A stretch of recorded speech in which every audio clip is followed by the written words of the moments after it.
Hello friends, I Sunita Kumari Sharma, Assistant Professor in Biani Girls B.Ed College. Today, I deliver my lecture on principles based of meaning of learning. Welcome to on behalf of gurukpo.com. जैसा कि मैंने बताया है कि principles base of meaning of learning it means सीखने के तात्पर्य का दार्शनिक आधार। मनुष्य कोई भी चीज़ सीखता है या बालक कोई भी चीज़ सीखता है तो सीखने के दार्शनिक आधार क्या होने चाहिए, इसी को आधार मानकर आज का मेरा ये लेक्चर मैं दे रही हूँ, जिसमें पहला पॉइंट मैंने रखा है सीखना सार्वभौमिक है। जैसा कि मेरे पॉइंट से साफ आपको दिखाई दे रहा है कि सीखना सार्वभौमिक है, सीखता हर मनुष्य है। जैसा एक दार्शनिक ने कहा है कि केवल मात्र मनुष्य ही नहीं सीखता है, आप किसी पशु पक्षी को भी ले सकते हैं, आप किसी जानवर को भी ले सकते हैं, सीखते सभी हैं। लेकिन सीखना आप ये नहीं कह सकते कि मनुष्य ही सीखता है, इसलिए सार्वभौमिक है। सभी वस्तु प्रकृति के अंदर जो भी वस्तु आई है वो सभी वस्तु या सभी प्राणी सीखते जरूर हैं। नेक्स्ट पॉइंट मैंने लिया है सीखना संपूर्ण जीवन चलता है। कभी भी हम ये निश्चित नहीं करते हैं कि मैंने आज केवल ग्रेजुएशन लेवल तक अपनी स्टडी कर ली या पोस्ट ग्रेजुएशन लेवल तक अपनी स्टडी कर ली तो बस मेरा सीखना यहीं समाप्त हो गया। सीखना जीवन पर्यंत चलता रहता है। मनुष्य जब पैदा होता है तब से वो सीखता रहता है, उसके पश्चात उसकी मृत्यु तक वो सीखता ही चलता है। तो हम ये नहीं कह सकते हैं कि केवल सीखना एक उम्र तक ही सीमित होता है, जबकि हम ये इस प्रकार कह सकते हैं कि सीखना मनुष्य के जीवन पर्यंत तक चलने वाली एक प्रक्रिया है या प्रोसेस है। नंबर 3 मैंने लिखा है सीखना विकास है। मनुष्य जैसे जैसे सीखता है, सीखते सीखते ही उसका डेवलपमेंट होता है। क्योंकि हमने देखा है छोटा सा बच्चा जब पैदा होता है तो माँ उसको अपनी भाषा में कुछ सिखाती है, धीरे धीरे वो अपने टीचर्स के सानिध्य में आता है, वहाँ वो और ज़्यादा सीखता है और उसके बाद संपूर्ण सृष्टि के संपर्क में जब वो आता है तो उसका सीखना बहुत ही विस्तृत हो जाता है। तो यहाँ मैंने ठीक ही देखा है और सीखा भी है और ये महसूस भी किया है कि सीखने से व्यक्ति का विकास निरंतर चलता रहता है। नेक्स्ट पॉइंट मैंने लिखा है सीखना परिवर्तन है। जैसा कि मैंने बताया है कि सीखने से मनुष्य में परिवर्तन अवश्य आता है, क्योंकि आप एक बालक को छोटा सा बालक हम उसी को आधार लेकर के चले तो एक बालक केवल एक कच्ची मिट्टी के घड़े के समान होता है, लेकिन धीरे धीरे हम क्या करते हैं उसके अंदर उसको सिखाते रहते हैं, ऐसा करिए, अब ऐसा करिए। तो इस तरह से जब बच्चा सीखता रहता है तो सीखते सीखते उसके अंदर परिवर्तन आने लगता है और वो एक महान दार्शनिक भी बन सकता है, एक महान डॉक्टर भी बन सकता है, एक महान इंजीनियर भी बन सकता है। तो ये क्या है, बालक के अंदर परिवर्तन की सीढ़ियां हैं। तो आप जब तक बालक को सिखाएंगे नहीं तो परिवर्तन आएगा कहां से? तो सीखने के आधार पर ही बालक में परिवर्तन संभव हो सकता है। नेक्स्ट पॉइंट सीखना समायोजन है।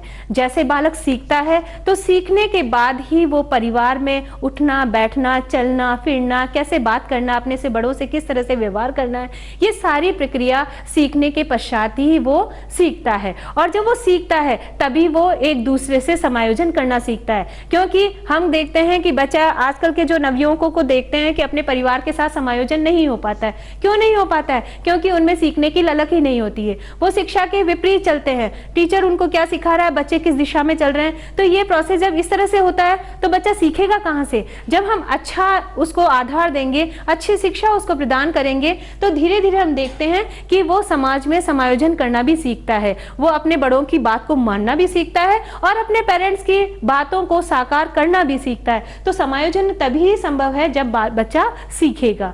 नेक्स्ट पॉइंट है सीखना विवेकपूर्ण है। जब बालक सीखता है तो उसके बुद्धि का विकास होता है और बुद्धि के बाद ही वो विवेकपूर्ण निर्णय ले पाता है कि क्या चीज उसके लिए सही है और क्या चीज उसके लिए गलत है। हम कहते हैं कि बच्चों को बहुत हायर स्कूल्स में हमने डाल दिया, लेकिन जहां बच्चे का डेवलपमेंट हो ही नहीं रहा है, बच्चा कुछ सीख ही नहीं पा रहा है, तो ऐसी स्कूल्स में बच्चों को डालने से क्या औचित्य है?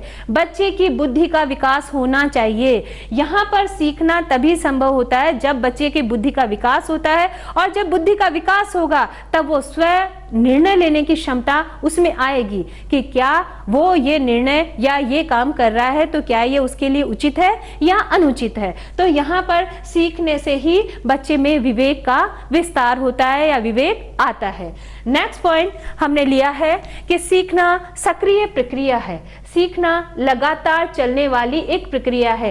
कभी भी सीखने की प्रक्रिया रुकती नहीं है। बच्चा छोटा होता है तब भी सीखता है, बच्चा जब युवक होता है तब भी सीखता है, और जब बच्चा बुजुर्ग हो जाता है तब भी वो सीखता है। क्योंकि जब छोटा होता है तो अपने माँ बाप से सीखता है, जब नवयुवक होता है तो समाज से और अपने सहपाठियों से सीखता है, और जब बुजुर्ग हो जाता है तो अपने परिवार से, अपने संपर्क में आने वाले सभी व्यक्तियों से वो सीखता रहता है। तो ये सीखने की प्रक्रिया क्या है? एक सक्रिय प्रक्रिया है, लगातार चलने वाली प्रक्रिया है, कभी भी सीखना रुकता नहीं है। नेक्स्ट पॉइंट मैंने लिखा है सीखना खोज करना है।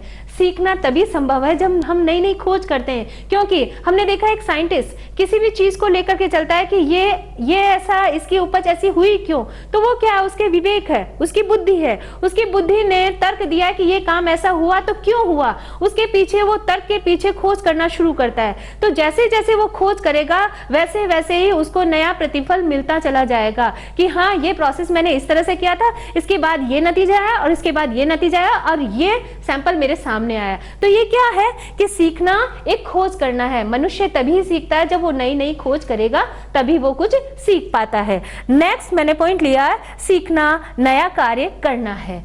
हर रोज हम सीखते हैं, तो ये सीखने की जो प्रक्रिया है, सीखने का जो प्रोसेस है वो क्या है? हमें हर रोज नया काम करने के लिए प्रेरित करता है। सपोज करिए आज मैं क्लास के अंदर आई और क्लास में आते ही मैंने सिर्फ एक सिंपल सा लेक्चर दिया। लेक्चर देने के बाद मेरे लेक्चर में कुछ त्रुटियां हुई और बच्चों ने मुझसे कुछ सवाल किए।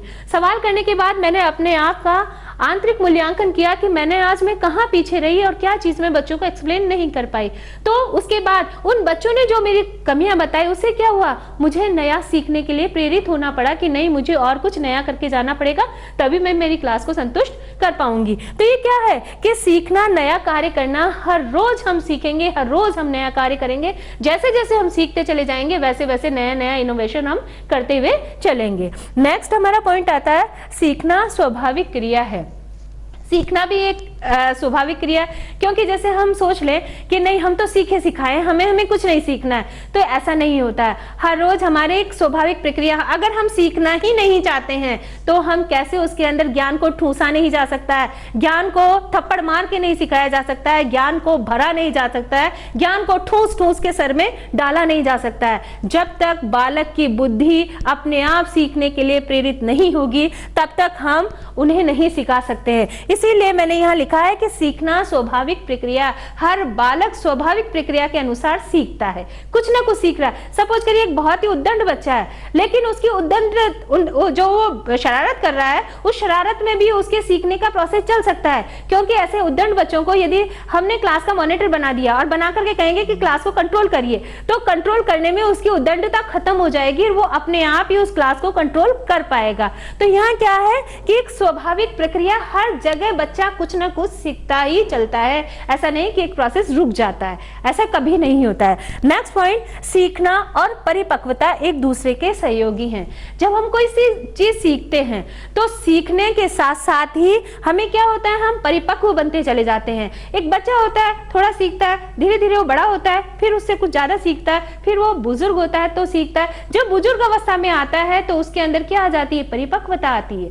क्योंकि हमारे अंदर कॉन्फिडेंस लेवल कब बढ़ता है, जब हमारी सारी चीजें बिल्कुल क्लियर हो, हमारे कॉन्सेप्ट बिल्कुल क्लियर हो। जब हमारे कॉन्सेप्ट क्लियर होंगे तब हम अपने आप को अच्छा प्रदर्शित कर सकते हैं, हम अपने आप का अच्छा ज्ञान बच्चों को दे सकते हैं। तो यहाँ क्या है, सीखना और परिपक्वता, यानी जैसे जैसे बालक सीखेगा वैसे वैसे उसमें परिपक्वता आती चली जाएगी।